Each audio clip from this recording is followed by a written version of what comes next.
Welcome to Come Talk with Aimee, the podcast where sex isn't whispered about, it's talked about out loud. I'm Aimee, your host and intimacy coach, here to spark raw, playful, and unfiltered conversations about relationships, desire, and everything in between. No shame, no scripts, just real talk about what really turns us on. Let's dive in. Hi, loves. We're officially in the final week before season 2 begins, but I couldn't resist giving you one more episode before we kick things off. This week, we're doing a little podcast swap with the Open Bedroom podcast, and I am bringing one of their episodes over here for you. It's playful, curious, and exactly the kind of conversation I love bringing into the space. And honestly, it feels like a pretty perfect way to close out season 1. Next week, we officially turn the page and start something new. I've got a whole new season, a new theme, and a lot more fun coming your way. But for now, let's talk orgasms. You actually make decisions better. You move better in your body. It all clarity, full clarity. Every time that you have pleasure, whether it's the cup of tea or an orgasm, you are training your brain that pleasure is safe, pleasure is good, more pleasure. Pleasure is positive. Hey, I'm Jen, host of the Open Bedroom podcast, where you'll find topics of sex, dating, relationships, non-monogamy, and more. I'm glad you're here. Let's dive in. Today, we're talking about an orgasm a day, and you are welcome. Today, I'm bringing you Natty Frasca.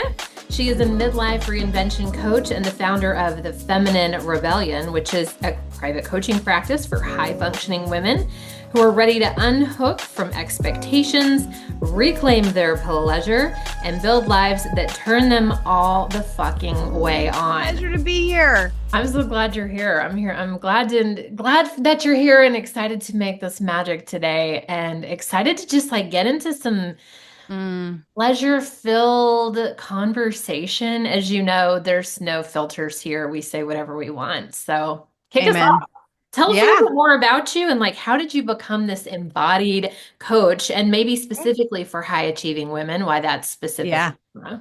Yeah, sure. I basically had coach women who were me. Yeah. To be honest, I am, and I'm proud to say I am a high achieving driven woman.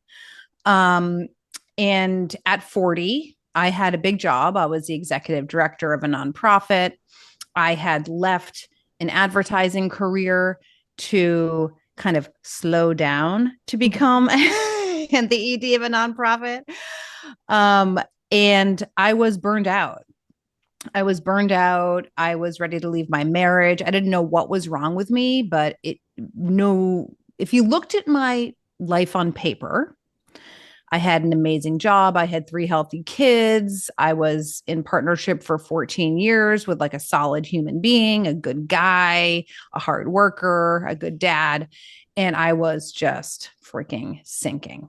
Underneath the surface of my life, it was just no bueno. And I went to a doctor and to figure out what was wrong. And there's oh, you have high functioning depression, which is when, for high achieving driven women, we keep it all together. It looks like on the outside, we're checking all the boxes. My kids were in orchestra and 13 different, 3 kids and a million different activities. I looked like the picture perfect wife, mom, worker bee. And would lay in bed at night and think, what the hell is wrong with me? Why can't I get happy? And then an incredible amount of guilt alongside that, because I had everything I thought I wanted. So why couldn't I get happy? So that was kind of the beginning of my journey. I did blow up my career and left to try to figure out my shit. And I tried to blow up my marriage.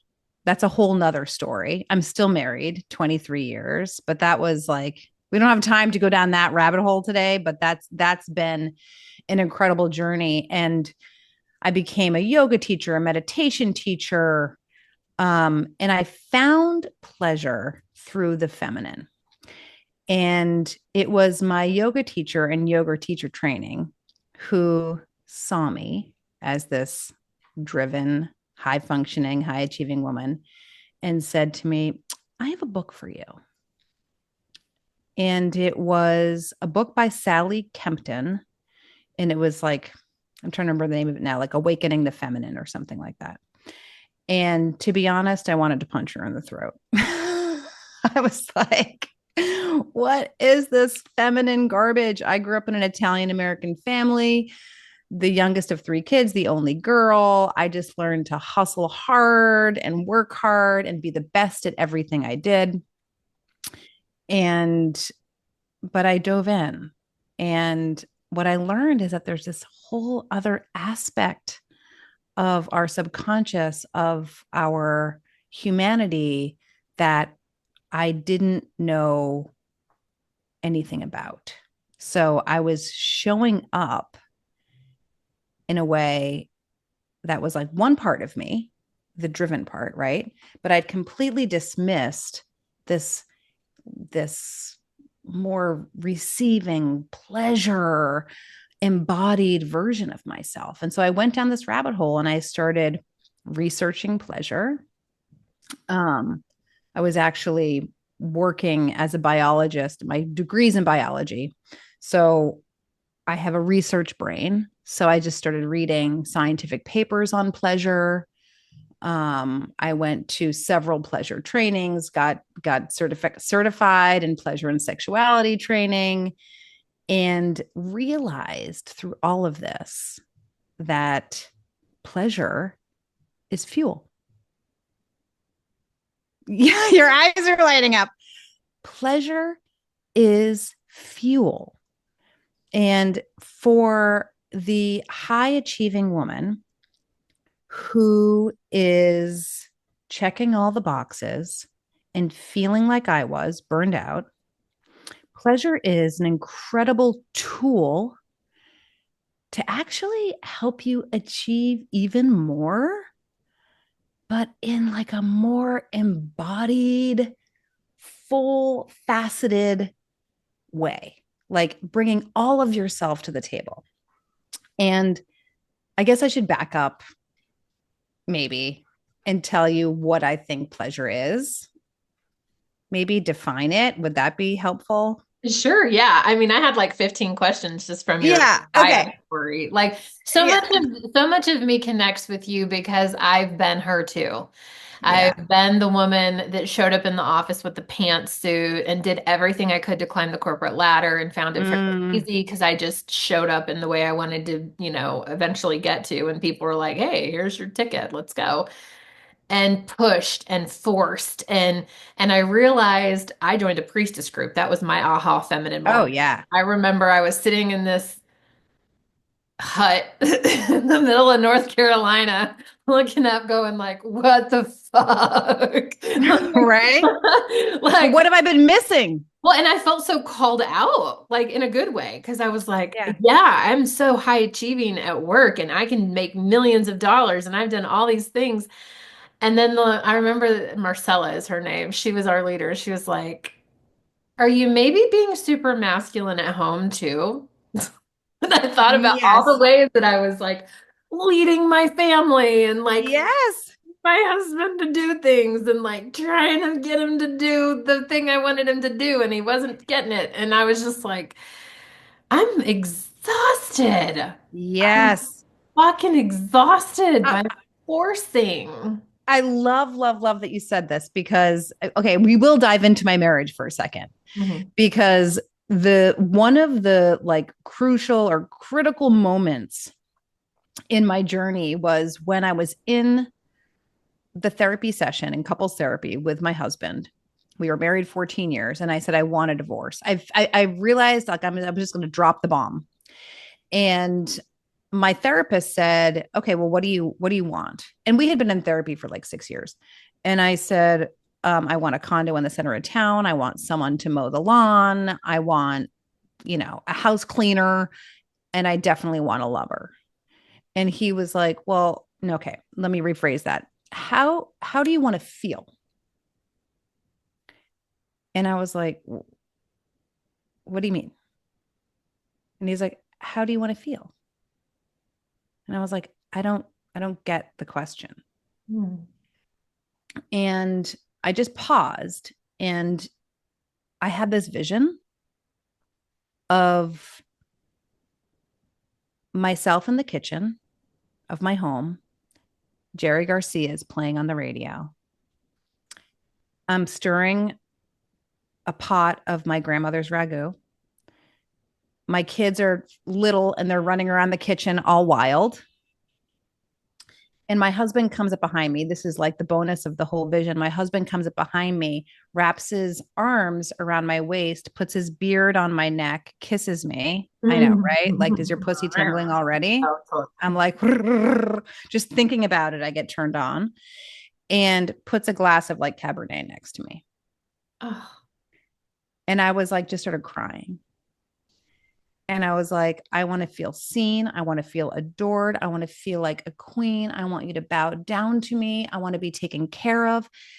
And all of these things are started pouring out of me. Mm. And I was so embarrassed. Mm-hmm.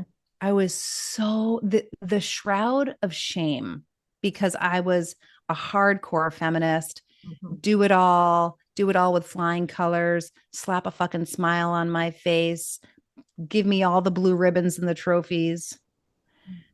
And my husband, like, I remember, because our chairs were like not really towards each other, but kind of like facing the therapist. He turned his chair towards me, held my hands, and he's like, I would love you to let me do those things. Please let me. And like, I was like, wait, what? That's possible? Like, can I have those things and also be kick-ass? Can those two things go together? And so I've worked the last 9 years on like reclaiming this part of myself. Like, how can I achieve a lot and be driven and also be this luscious, delicious pleasure goddess whose husband brings her coffee in bed, who allows herself to take a nap in the afternoon in between calls. Like, and what I've realized, and this brings us back to the pleasure conversation, is that I've realized that pleasure is the fuel for driven women. So we think it's for lazy people. We think, at least I thought, I thought pleasure was for slackers. And really, the research I've done, the scientific research I've done, has shown that pleasure is fuel for so many things. And let's just jump into orgasms. Okay. So, I mean, like, pleasure lives on a spectrum, right?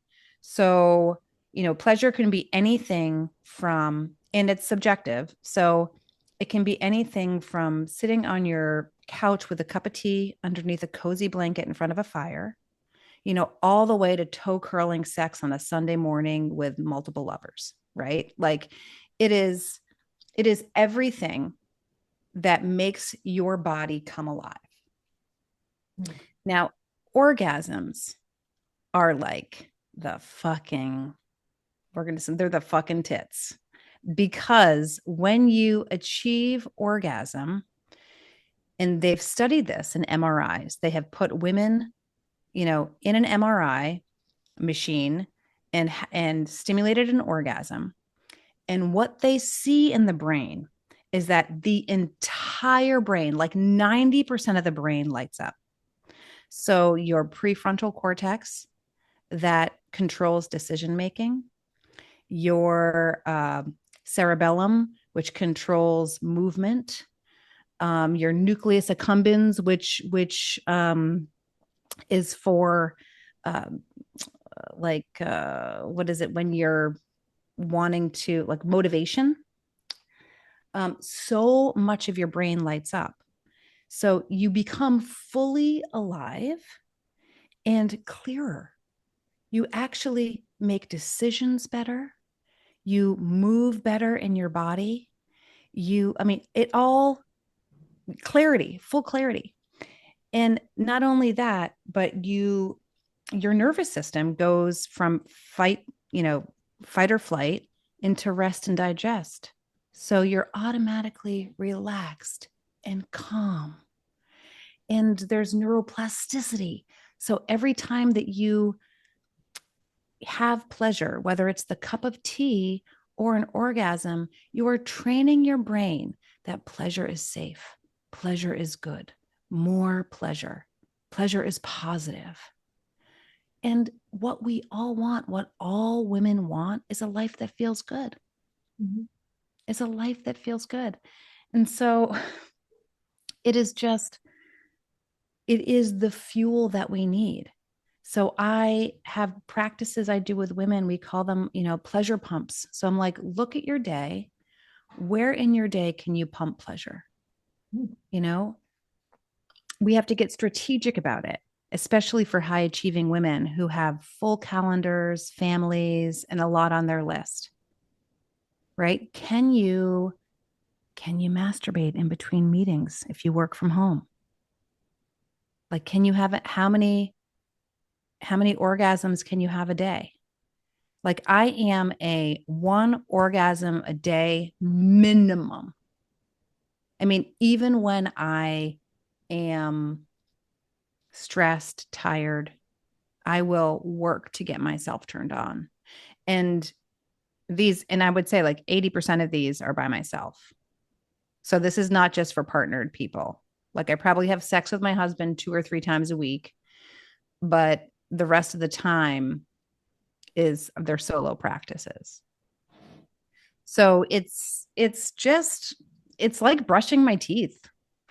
I brush my teeth more than once a day, but it's just self-care. It's like showering. Cool. Okay, I want to jump in. I have a bunch of stuff. Please. Okay. The first thing that I'm hearing, like throughout your story thread, and then us jumping back in and talking about being very masculine led women, and then finding this soft femininity and realizing, oh, wow, this is actually like the life hack easy button is to allow pleasure.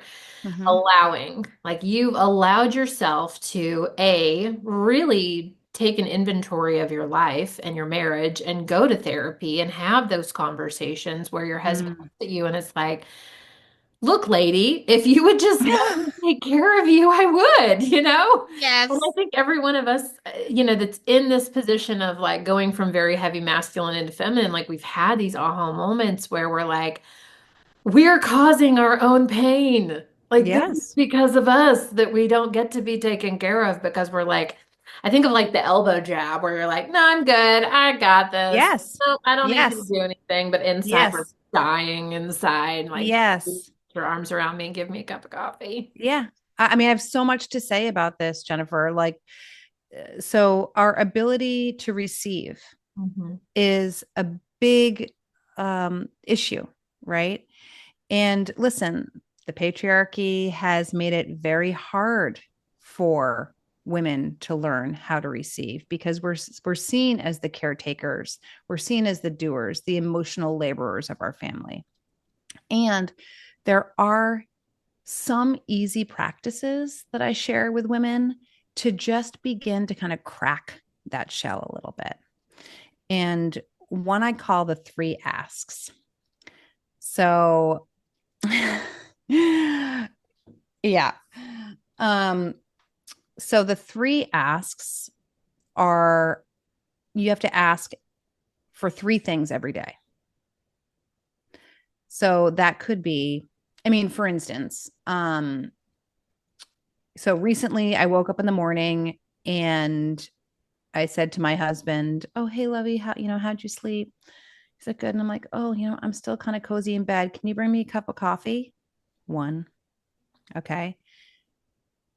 Number 2, we have some lights above our bar in our kitchen, and they were like all different colors. because people had just like replaced them with random light bulbs, and it was really fucking annoying me. Hey, I'm not totally, you know what I mean? You're not I was totally cured from this, like you're totally in your juicy phone and you're like, whatever. I like the multi-light color. no, I was like, they all need to be the same shade of yellow. Yeah. So I said, hey, today at some point, can you change those 3 light bulbs so they match? And he's like, yeah, no problem. And then the third thing, and this is probably like we've developed a very good relationship over the last 9 years that I've been doing this work. So it's not like if we were still in the grind, I'm not sure these would have worked as well. But now he's like a fucking puppy dog. And the third thing was, I had a neighbor who was nearby and I was moving out of my house, and I asked him to move a bookshelf out of my basement. I could have totally dragged that out myself, but I was like, I've got one more ask. And my neighbor's right there. I'm like, hey, Johnny, can you help me drag this out? Can you take this from the basement playroom out to the garage? I'm selling it on Facebook Marketplace. He's like, no problem. So 3 asks. Ask for 3 things every damn day. So that's like what does this do for us, Natty? What this does is once you learn how to ask and receive, well, it really does settle your nervous system. This is all about nervous system response. So you're training your brain and your body that it's safe to ask for what we want and to receive it. And even if we don't receive it, like just say I asked my husband for a cup of coffee and he was like, I can't, I'm running out to the gym. I'm like, okay, no problem. I replace it with something else later in the day. I don't make it mean some big fucking thing. I'm like, okay, later in the day, I'm like, hey, can you do the dog walk? I mean, it's just, we're training your brain. This is all about neuroplasticity and training your brain that it's safe to ask for things. Another thing that I love to have women do, and this is not an easy one, but when someone compliments you, receive the compliment and say, thank you. It's true. I know. I actually learned this from Mama Regina Thomas-Auer, who wrote the book Pussy. So this is one of the practices I learned in one of her trainings. So thank you. It's true. I know. Why does that bring up so many feels? Like, because who are you to say that you deserve that compliment? Exactly. Right? We're so used to and trained to dismiss and deflect. Oh, this old thing? Exactly. I'm like, oh my God, Jen, you look so fucking hot today. What would you say? Oh, geez, I stood out in the water for 15 hours looking at land this morning. My hair's all froey. Let's practice, though. But let's practice. Let's do it. You look so fucking hot today. Thank you. It's true. It is true. It is true. Makes me a little nervous to say it, though. It does. But actually, it's a beautiful thing, because especially if you do it with another woman, you're training her, you're teaching her that it's okay to receive and to love yourself and say, yeah, thank you. It's true. I mean, it's kind of shocking. Okay, I want to do it. I want to do it back.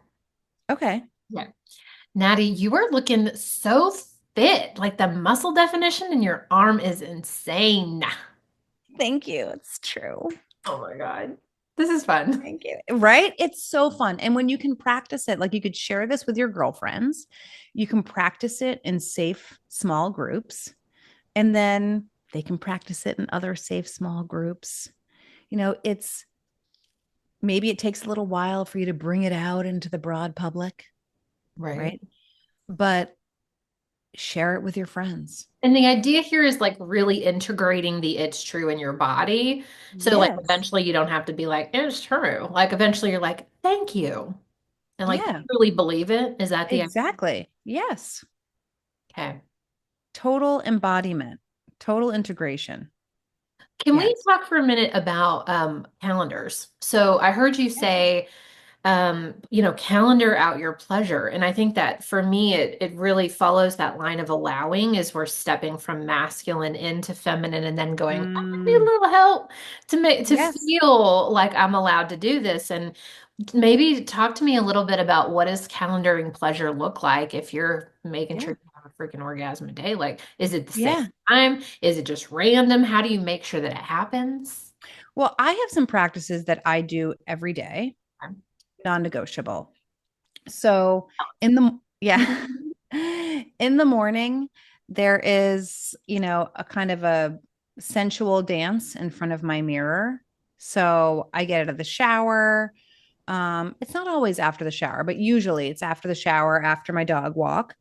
And I have a huge mirror in my bedroom and I put on a song.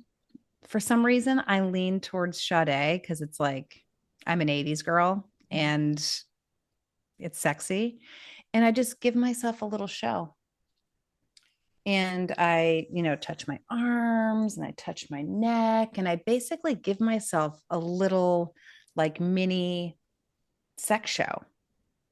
And it's just me. And I'm just like staring into my eyes and touching my body. And I'm just completely embodying this sensual, delicious, powerful, sexy version of myself. And, I share this with my clients as well. I've made playlists for my clients to do these practices in the shower too. Like imagine you have your body, your body scrub or your, body wash and it's all bubbly Mhm. and maybe has a really good scent. Mine's rose.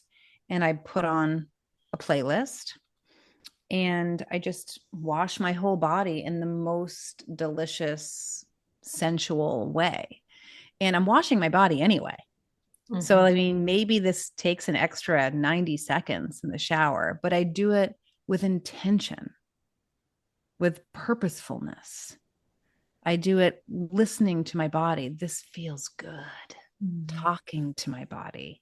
What feels good about this? Where do I like to be touched? So that's something easy that everyone can do. And then as far as scheduling it, when I'm working with women in the beginning, we do something called a pleasure spectrum. And we talked about it. And I said that it was subjective. So they have to go do pleasure research. So they have to spend a week walking around their life, being in their life, and thinking about the things that make them feel good. So for many of them, it's having fresh flowers in the house. Um, for some of them, it's, drinking tea. For some of them, it's being on a walk in nature without headphones or a phone nearby. For some of them, it's reading poetry. But they make a list. They do pleasure research. They say, what in my life turns me on, or what would turn me on, or what has turned me on in the past, made me feel good. And then we map it out and we say, okay, you have, 4 or 5 things that are kind of the smaller pleasures that where could we place those in your calendar? So I have a woman who's in love with yin yoga. She hasn't done it in years, but she's like, you know what? I'm going to start doing yin every Sunday night. There's a class not far from me, so from 6 to 7:30 on Sundays, that's going to be my pleasure pump for the day. Um, for others, it's the sexy morning practice and then maybe an orgasm in the early evening by themselves, maybe before the kids come home from soccer practice. But we actually map it out. And what I have discovered after coaching many, many women is that pleasure and the effects of it compound, kind of like putting money in the bank and earning interest on it. The more you practice it, the more you embody it, the more you just make it a part of your daily life, the more rewards you reap. Mm. So, and the more easily it becomes to just integrate it naturally. I mean, I'm not scheduling my pleasure. It's just habit now. It's just a way of life. And I do a lot. I am like a busy woman with a lot on my calendar that I love to do, all things that I love. And I make time to integrate pleasure. It's a non-negotiable at this point. Okay, so I'm hearing you don't put it on your calendar. You're not like I don't have to. scheduling your work around, okay, I'm going to take a 10-minute or 10 at 10 a.m. I'm going to stop and go get my vibrator. Well, I don't, but because now it's just natural. Mhm. Like I do dance practices in between calls. Yeah. I do dance practices with my clients in the beginning of calls sometimes. I masturbate regularly. This is just, I always have like a pleasure for me is coconut water with lime juice in it. So it's just better than You water. just like built it around your whole life. Yeah. Well, I keep getting this hit, and I know it's not for me. Like I'm feeling like maybe it's going to be a future listener or viewer of this. Yeah. When we're talking about having an orgasm every day, and we're talking about masturbating frequently, even in between meetings, I had some things Yeah. that came up, and it was like, what if this means I have a problem or like this feels dirty? So I'm curious if you've Mm, had any clients where for them they were just like, I don't know how to get past all this sex stuff. Like you're talking about orgasms and like yeah. occasionally I'm sleeping with my partner, but like to Yeah. touch myself and play with myself throughout the day, like do I have Yeah. do I have an addiction? Like talk to me about that. Yeah. So, first of all, we have to talk about the root of this, right? And like every woman who comes to my practice has a different history. So, we're not jumping into masturbating every day one. So, we're working on like moving our bodies to dance to music a lot of the times. And this shame around sex, what I often have to explain to women is that, we have this organ, this vulva, vagina. I just call it pussy. And it was designed, we have a clitoris, and the clitoris was designed, has one purpose, and that's pleasure.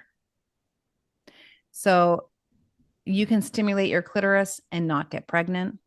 A man can't do that. If a man reaches climax, he has the potential of impregnating someone. The only purpose of our clitoris is pleasure. That's it.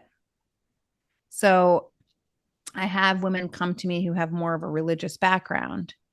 And I'm like, so God, goddess, the universe created this so you could experience pleasure. And so sometimes that's a little bit of a mindset shift for them to get around it. And then, this is a slow roll. I think what happens is when a woman slowly becomes embodied, wanting sex, wanting pleasure is the natural evolution of that. So it's a natural unfolding in the process. And it's not dirty. I mean, I was raised in a Catholic house. We never talked about sex. I never had the sex talk. We never talked about pleasure. I didn't really know anything. I mean, I just learned don't have sex. Don't get pregnant. And so it's been my own awakening and revolution and rebellion as well to reclaim my pleasure. So I get it. Reclaiming your pleasure, stepping into your feminine, being the host of the Feminine Rebellion podcast. Like, what does this do for you and for your clients regarding, money and work and your clients and like abundance? Like, what does this do for your world when you step into this kind of energy? It's you become magnetic. You become magnetic. You draw things towards you. You become magnetic. You open your creative portal, opens up.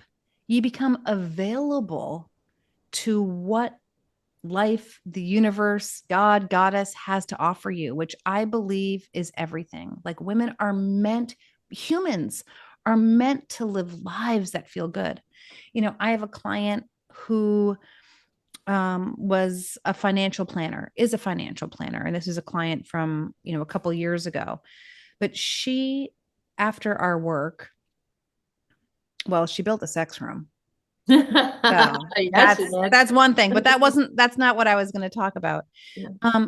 She opened up, first she shifted her business. So now she's a financial planner that works only with women to help women build wealth. And then she started a nonprofit arm of her business to help artists. She was previously in the artist community, to help artists build wealth. So I think you step into purpose, you step into aliveness, you're less afraid, you're more grounded, you're more alive, you push love everywhere you go, you see people. I mean, your relationships blossom. It's life-changing. Because you feel good. And people who feel good do good. Bam. I mean, that feels like a mic drop moment right there. So for our listeners that are like, I freaking need more Natty in my life, what is the funnel that they get through? Do people normally start with your podcast, or do they join like a program? How does that work? No, I would start with the podcast or get on my email list. That's where, most of my kind of nuggets are. And that's just my website, the Feminine Rebellion /pleasure is how to get on my email list. I work with women exclusively one-on-one. My women are looking for bespoke one-on-one work. They're less interested in the group thing in general. The high achievers, they're like, I want to see you for an hour 15 once a week. I want your eyes on me. They want laser focus. They want results. I would be thrilled to have any of your women also in my world too. Awesome. And Natty's just like this on her podcast. Like, she's soft and feminine, but direct, and like everything that you listen to, every single podcast episode, I'm like taking notes. I'm like, wait, hold on. I need to do this thing. Or like, this is incredible information, or I'm sharing it on my Facebook pages and like tagging friends. So I will be sure and put your podcast link below, and then the link to your website if people are interested in coaching with you. Thank you so much for just being you and like being willing to show up. Fucking love you. Isn't it amazing how like you just see someone online? I don't know if you saw me or I saw you. I think I reached out to you first. I don't know. But I was just like, that woman needs to be in my world. Same. And I'm always like picking women out. I'm like, and her and her and her. Oh, good. Thank you so much for having me. Thank you for listening to the Open Bedroom Podcast. If you enjoyed today's episode, go ahead and give us a like and click subscribe below and stay up to date on all the new episodes that we release. If you have a topic that you'd really like more information on, leave us a comment below and we'll see what we can do. Feel free to share this podcast with all of your friends and especially your partners. This is a great way to open up some amazing conversations. We'll see you next week.